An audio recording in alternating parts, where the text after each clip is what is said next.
ఇక్కడ క్వశ్చన్ ఏమన్నానంటే ఇది ఒక థీరం అమ్మా, వెరీ ఇంపార్టెంట్. మనం మీరు నేర్చుకున్న దాంట్లో ఇది డబుల్ స్టార్ పెట్టు, ఇంపార్టెంట్ అని పెట్టు. ట్రిపుల్ స్టార్ దీనిలో ట్రిపుల్ స్టార్ వచ్చి every sequence, every convergence sequence is bounded అని ముందు క్లాస్లో చెప్పాను కదా, అది ఖచ్చితంగా ఇంపార్టెంట్ వస్తుంది. ఇది క్వశ్చన్.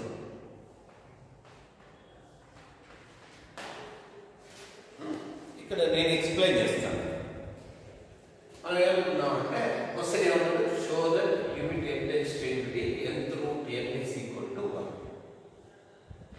మనం లెట్ Sn వాల్యూని ఇలా తీసుకున్నాం, n త్రూ n మైనస్ 1 గా తీసుకున్నాం. ఏమైనా డౌట్ ఉందా? 1 ఇవైపు పంపిస్తే ఎనీ డౌట్?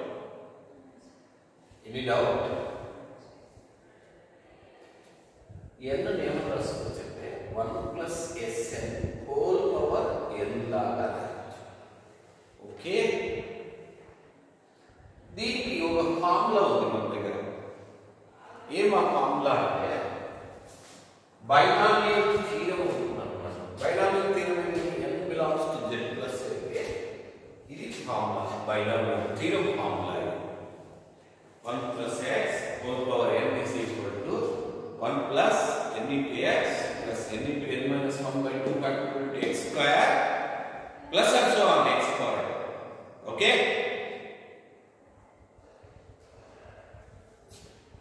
ఇది ఇక్కడ any doubt? n వాల్యూ ఇదంతా.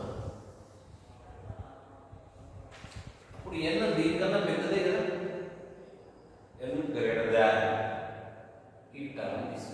Any doubt? Any doubt?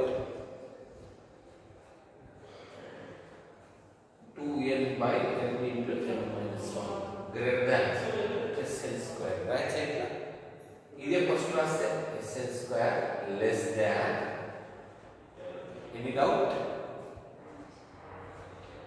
n cancel.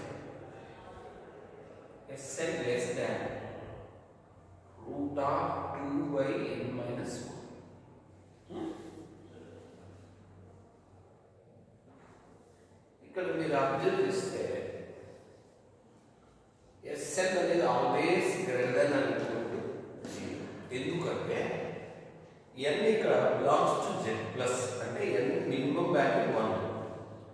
n minimum value అయినా 1 minus 1 0 అవుతుంది. 2 పెడితే 2 minus 1 1 అవుతుంది. ఇట్లా 0 1 2 ఇలా వస్తుంది. Okay, so Sn greater than or equal to 0 అవుతుంది, less than 2 by n minus 1. ఓకేనా? Any doubt? దీన్ని ఇలా తీసుకో.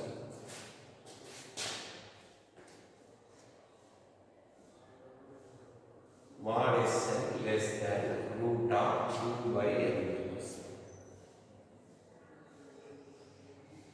ఎట్లా అంటే పాజిటివ్ కదా, mod తీసుకున్న వాల్యూ మార్చు కదా ఏం బాబు. ఓకేనా? ఓకేనా? అర్థమైందా మీకు? ఇక్కడ ఇక్కడ ఏమన్నాను?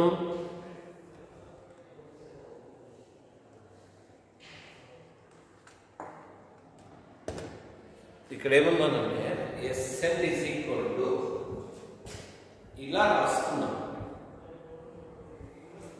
ఎందుకంటే n 1 2 3 వచ్చింది కాబట్టి పాజిటివ్ అవుతుంది, గ్రేటర్ దెన్ అని దీన్ని ఇలా రాయొచ్చు. ఓకే, ఓకేనా all of you? Any doubt? Any doubt? మళ్ళీ ఈ వైపుకి వస్తే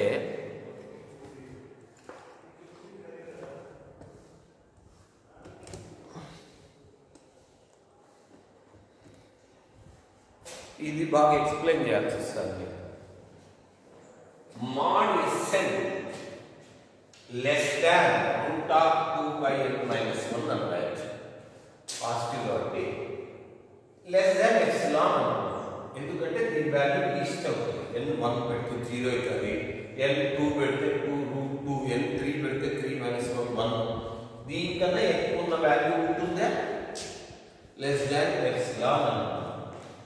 లేదా సింపుల్ చెప్పాలంటే n ఇన్ఫినిటీ అయితే ఈ వాల్యూ ఏమవుతుంది 0 లెస్ దాన్ ఎప్సిలాన్ తీసుకోవచ్చు ఇలా ఉన్నప్పుడు. సో దీన్ని ఇలా ఎనీ డౌట్ స్క్వేరింగ్ చేస్తాం, క్రాస్ మల్టిప్లై చేస్తాం ఇలా వస్తుంది.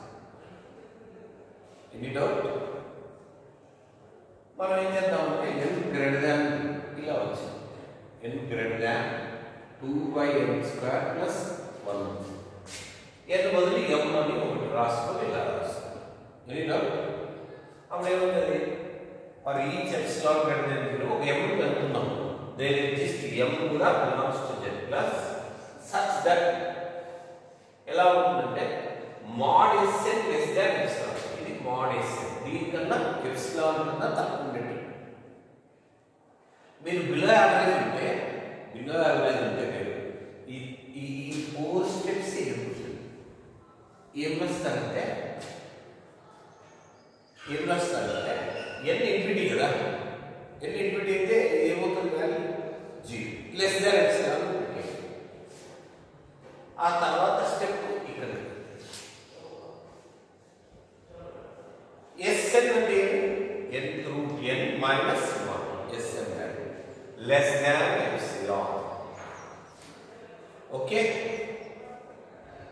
దీని నుంచి limit n tends to infinity n through n is equal to ఏమవుతుంది 1 అవుతుంది. మీకు కన్వర్జెంట్ లో అదే డెఫినేషన్ చెప్పాను. ఏం చెప్పాను? mod of Sn minus l less than epsilon అయితే చాలు, limit n tends to infinity Sn is equal to l. Any doubt? Right. రాసుకోండి.